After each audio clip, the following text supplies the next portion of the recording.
Hey, dans cette vidéo, j'aimerais te faire la présentation du jeu Terraforming Mars.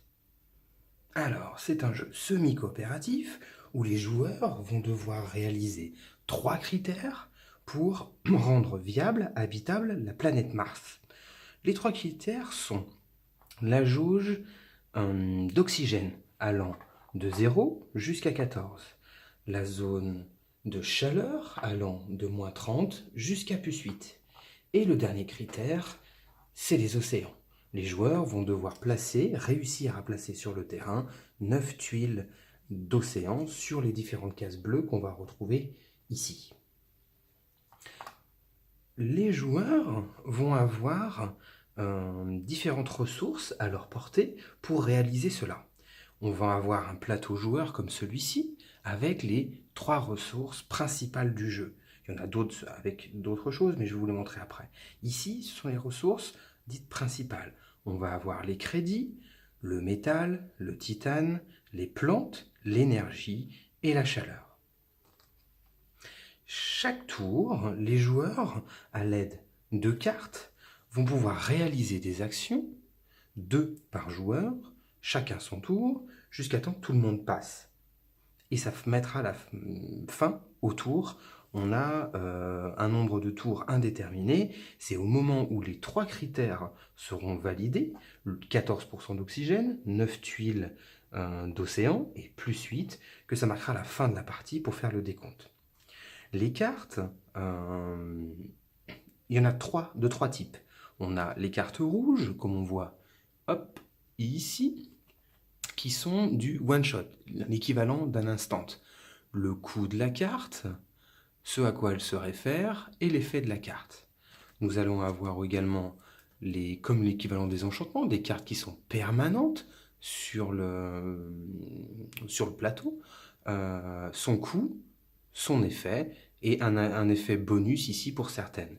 Et la dernière, celle-ci, les cartes vertes, le coût, ce à quoi elle se réfère, et son effet. Je l'expliquerai aussi en détail tout à l'heure. Là, ce sont des points bonus de victoire, et là, ce sont des restrictions pour pouvoir jouer la carte. Donc les joueurs vont s'aider de différentes cartes pour réaliser des actions, améliorer leur quota de ressources, placer des tuiles sur la planète, améliorer les 3 facteurs globaux pour terraformer la planète et gagner la partie.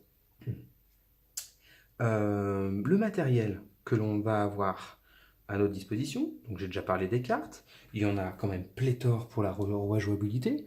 Hop, on en a près de 200, hein, vraiment génial. On va avoir les petits cubes ici, donc pas mal de petits cubes. Les petits comme celui-ci, les bronzes, représentent 1 de crédit. On va avoir également les argentés, un petit peu plus gros, qui représentent 5. Et les derniers, ici, hop, les gros jaunes, hop, qui représentent 10. On va avoir également des tuiles recto verso, des tuiles, hop, de ville et des tuiles de forêt. Nous allons avoir aussi des jetons de différentes couleurs, jusqu'à 5, parce qu'on peut jouer jusqu'à 5. Là, par exemple, des bleus, là, par exemple, des rouges, il y a vert, jaune, etc. Nous allons aussi avoir d'autres types de cartes de famille, ici, hop, les cartes de corporation. Alors les premières, ici, jeunes corporations, c'est des corporations, on va dire, de débutants. Lorsqu'on utilise ce genre de corporations pour les premières parties, en fait, c'est pour donner une orientation de jeu aux joueurs. Et les corporations dites avancées, qui vont avoir un effet personnel et également des habilités. En fait, ça c'est un setup de départ et ça c'est les effets que les joueurs vont avoir individuellement. Elles sont toutes différentes. Il y en a, je sais pas, je les ai pas comptées. Allez, 1, 2, 3, 4, 5, 6, 7, 8, 9, 10, 11, 12. 12 corporations dans le jeu de base. Hop. Quel autre au niveau matériel, on va avoir aussi également des cubes pour marquer où on en est dans la track de terraformation des cartes de points. et également des tuiles spécifiques, comme celle-ci, qu'on va avoir, qu'on va devoir utiliser avec des cartes spécifiques.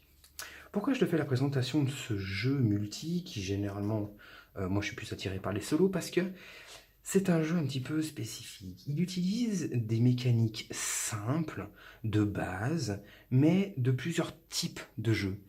Et il en fait l'addition pour donner quelque chose de vraiment sympa au niveau de la partie. J'ai fait 3 parties, donc 2 en solo, 1 en multi, et à chaque fois, c'était un vrai moment de jeu.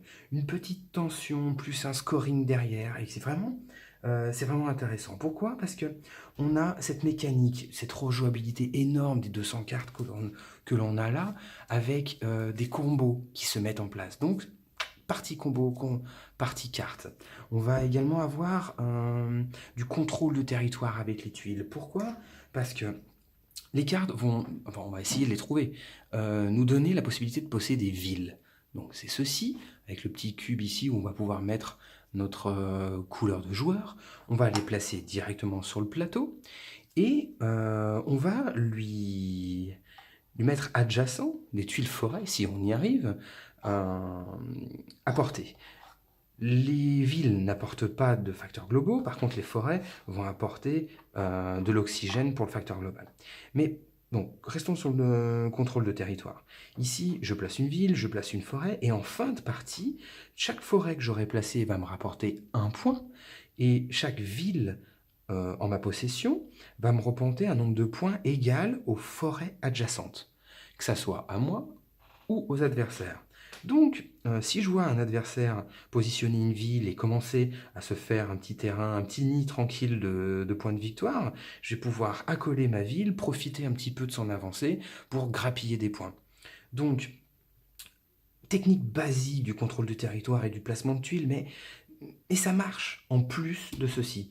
Et le petit plateau, hop, ici, où on va augmenter donc la partie ici de chiffres sous un fond marron, c'est la production. Chaque début de tour, les joueurs vont gagner un nombre de ressources égal à la valeur de leur production. Donc on va chercher évidemment à monter au maximum toutes ces productions pour collecter des ressources basiques. Mais tous ces petits basiques mis bout à bout donnent une expérience vraiment sympa à jouer.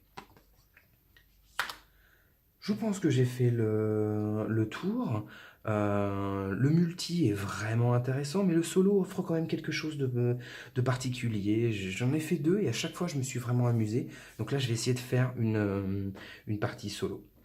J'espère que la présentation n'était pas trop longue. Je reviens tout de suite pour le setup de la partie solo. Et bah allez, on va voir ce que ça donne. Allez, à tout de suite.